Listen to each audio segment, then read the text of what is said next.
بسم اللہ الرحمن الرحیم۔ السلام علیکم محترم سامعین اور عزیز طلبہ کرام، امید کرتا ہوں کہ آپ تمام حضرات خیر و عافیت سے ہوں گے۔ سلسلۃ الحوارات العربیۃ السہلہ للناطقین بغیر العربیہ کا آج سبق نمبر 28 ہے، جس میں ہم گفتگو کریں گے گاؤں اور شہر کے بارے میں کہ آپ نے شہر کو کیوں چھوڑا، اس کی کیا وجہ ہے۔ تو اس قسم کی گفتگو میں ہم کون کون سے الفاظ استعمال کر رہے ہیں، آئیے اسے پڑھتے ہیں۔ ابتدا کرتے ہیں تلفظ کی ادائیگی سے، میرے ساتھ بآواز بلند پڑھیے۔ السلام علیکم، وعلیکم السلام۔ لماذا تركت المدینہ، لماذا تركت المدینہ۔ جو المدینة حار، جو المدینة حار۔ هل أنت تحب القرية، هل أنت تحب القرية؟ نعم أحبها، نعم أحبها، لأن جوها جميل ومعتدل، لأن جوها جميل ومعتدل، لكن في فصل الشتاء برد، لكن في فصل الشتاء برد۔ هذا صحيح، لكني راغب في القرية، لكني راغب في القرية۔ حسن، إلى اللقاء، إلى اللقاء۔ تلفظ کی ادائیگی ہم کر چکے، آئیے معانی پر غور کرتے ہیں۔ لماذا، لماذا کا ترجمہ ہم کریں گے کیوں، کیوں یا کیا وجہ۔ لماذا، لماذا ترکت، ترکت یہ واحد مذکر مخاطب کا صیغہ ہے، فعل ماضی جو ہے مفرد، اس کا ہے ترکا، ترکا یترکو، باب نصر ینصرو سے ہے، ترکا یترکو، اس کا ترجمہ ہے چھوڑنا۔ لماذا ترکت، آپ نے کیوں چھوڑا۔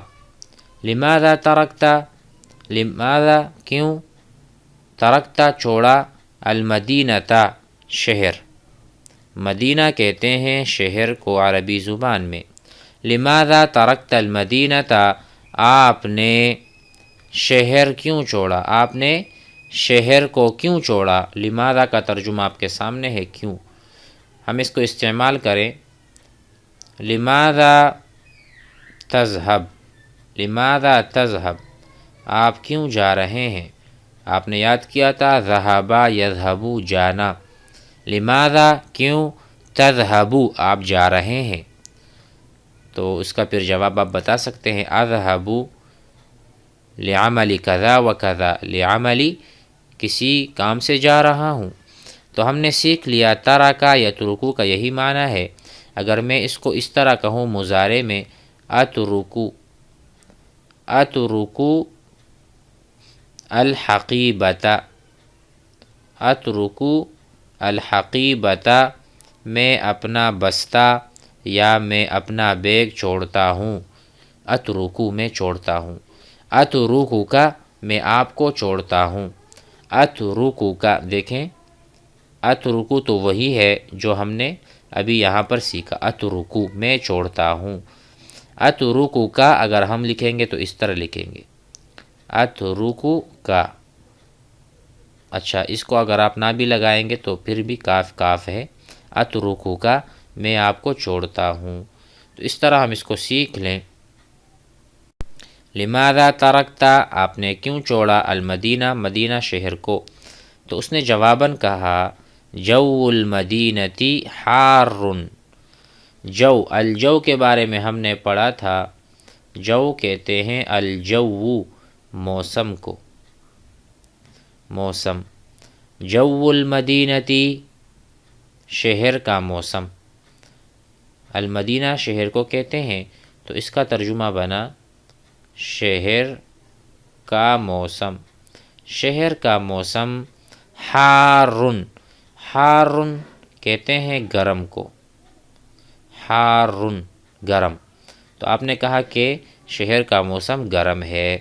جس طرح میں کہوں گا خبزن، خبزن حارن، روٹی گرم ہے، خبزن حارن، کوئی بھی چیز آپ لگا سکتے ہیں یہاں پر خبزن کی جگہ، ٹھیک ہے۔ اور ہم اگر روٹی سیکھ گئے خبزن روٹی، تو ہم سالن بھی سیکھ لیں، سالن کو ہم کہتے ہیں عربی زبان میں مرقن، مرقن حارن، سالن گرم ہے، مرقن باردن، سالن ٹھنڈا ہے، حارن گرم، باردن ٹھنڈا، مرقن باردن، خبزن باردن، روٹی ٹھنڈی ہے۔ تو یہاں پر جواب میں کہا جو المدینۃ حارن، مدینے کا جو موسم ہے، شہر کا جو موسم ہے وہ گرم ہے، اسی لیے میں نے شہر کو چھوڑ دیا۔ اب سوال ہے حل انت، کیا آپ، تحب القریۃ، کیا آپ گاؤں کو پسند کرتے ہیں؟ نعم جی ہاں، احبھا میں پسند کرتا ہوں گاؤں کو، لأن کیونکہ، لأن اس کو آپ سیکھیں، لأن کیونکہ، کیونکہ مثلا میں آپ سے کہوں انت لماذا لا تنفق، آپ کیوں خرچہ نہیں کرتے، آپ کیوں خرچہ نہیں کرتے، تو آپ کہیں گے لأننی فقیر، لأننی فقیر، لأن کیونکہ میں، لأننی کیونکہ میں، فقیر میں فقیر ہوں، غریب ہوں۔ اسی طرح لأن کیونکہ جوہا، جوہا موسم جو ہے شہر کا، جمیل خوبصورت ہے، ومعتدل درمیانہ ہوتا ہے، اس لیے مجھے گاؤں پسند ہے شہر کی بنسبت۔ نعم احبھا جی ہاں مجھے گاؤں بہت پسند ہے، لأن جوہا کیونکہ گاؤں کا جو موسم ہے، جمیل کیا ہے، خوبصورت ہے، ومعتدل اور درمیانہ ہوتا ہے، اسی لیے مجھے پسند ہے۔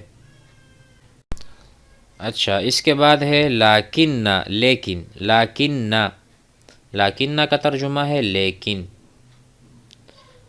لیکن فی فصل الشتاء جب سردی کا موسم ہوتا ہے، بردن گاؤں میں تو بہت ٹھنڈ ہوتی ہے، بردن جیسے ہم نے پڑھا خبزن باردن ٹھنڈی روٹی، مرقن باردن ٹھنڈا سالن، تو باردن برد سے ہے، برد، بردن، بردن کہتے ہیں ٹھنڈ کو، سردی کو۔ لیکن فی فصل الشتاء یعنی سردی کے موسم میں تو بہت ٹھنڈ ہوتی ہے، پھر وہاں پر ابھی تو آپ جا رہے ہیں، لیکن بعد میں کیا ہوگا؟ اس نے جواب کہا ھذا صحیح، ھذا صحیح، یہ ٹھیک ہے، ھذا صحیح یہ ٹھیک ہے، یہ آپ ٹھیک فرما رہے ہیں۔ لیکنی مگر میں جو ہوں، راغب فی القریۃ، لیکنی مگر میں جو ہوں، لیکن میں جو ہوں، راغب رغبت رکھتا ہوں۔ یہ فعل بھی آپ سیکھ لیں، یہ اصل میں ہے رغبا یرغبو، رغبا وہ ایک آدمی راغب ہوا، یرغبو وہ ایک آدمی راغب ہوتا ہے یا ہوگا۔ اسی طرح میں کہوں انا ارغبو، انا میں، ارغبو رغبت رکھتا ہوں، انا ارغبو فی اللغۃ العربیۃ میں عربی زبان میں رغبت رکھتا ہوں، انا ارغبو انٹرسٹ جسے ہم کہتے ہیں، انا ارغبو فی اللغۃ العربیۃ میں رغبت رکھتا ہوں عربی زبان میں۔ تو اس نے کہا راغبن اسم فاعل ہے، یہ اسم فاعل، گویا کہ میں رغبت رکھتا ہوں فی القریتی گاؤں کی زندگی میں، یا آپ یہاں پر لگا دیں فی حیات القریتی، فی حیات الحیات کہتے ہیں زندگی کو، فی حیات القریتی گاؤں والی زندگی مجھے پسند ہے، میں اس میں رغبت رکھتا ہوں۔ تو اس نے کہا حسن بہت اچھا، حسن حسن بہت اچھا، الی اللقاء پھر ملتے ہیں، الی اللقاء الی اللقاء یعنی پھر ملتے ہیں، اللقاء یہاں اصل اس کا فعل ہے لقیا یلقا، لقیا وہ ایک آدمی نے ملاقات کی، یلقا وہ ایک آدمی ملاقات کرتا ہے یا کرے گا، تو یہ مصدر ہے جس کا ترجمہ ہے ملنا، ملاقات کرنا۔ تو اس نے کہا حسن بہت اچھا، آپ کی اپنی رغبت ہے، الی اللقاء پھر ملیں گے، تو انشاءاللہ ہم بھی پھر ملیں گے، لیکن آپ حضرات اس کو ضرور حفظ کر لیں، الفاظ کو سیکھ لیں، انشاءاللہ آگے بڑھتے رہیں گے، بول چال تکلم ضرور کریں۔ السلام علیکم ورحمۃ اللہ۔